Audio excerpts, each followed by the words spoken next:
మియా ఖలీఫా ఈ పేరుని మీకు కొత్తగా పరిచయం చేయాల్సిన అవసరం లేదు, కానీ మన జీవితం గురించి చాలా కొద్ది మందికి మాత్రమే తెలుసు. సో ఈ వీడియోలో మనం ఎవరికి తెలియని మియా ఖలీఫా గారి జీవితం గురించి పూర్తిగా తెలుసుకుందాం. తన చిన్నప్పటి నుంచి ఇప్పటి వరకు ఫేస్ చేసిన ప్రాబ్లమ్స్, తను అడల్ట్ ఫిల్మ్ ఇండస్ట్రీలోకి అడుగు పెట్టడానికి గల కారణం ఏమిటి, ఇలాంటి ఎన్నో ఇంట్రెస్టింగ్ విషయాలు అయితే ఈ వీడియోలో తెలుసుకుందాం.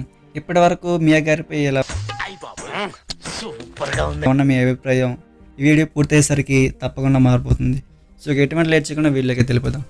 వీడియోకి వెళ్ళబోయే ముందు మన ఛానల్ని ఎవరైనా ఫస్ట్ టైం వీడియో చేస్తే ఇలాంటి మంచి మంచి వీడియోస్ కోసం కింద ఉన్న సబ్స్క్రైబ్ బటన్ క్లిక్ చేసి సపోర్ట్ చేస్తాను కోరుకుంటున్నాం. ఇంకా ఎటువంటి లేట్ చేయకుండా వీడియోకి తెలిపోతాం. మియా గారు ఫిబ్రవరి 10, 1993లో బెరూట్ అనే ఇస్లామిక్ స్టేట్లో పుట్టారు.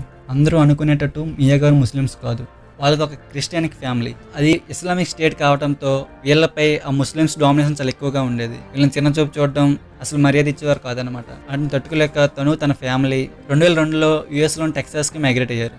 తను యూనివర్సిటీ ఆఫ్ టెక్సాస్లో బ్యాచిలర్ డిగ్రీ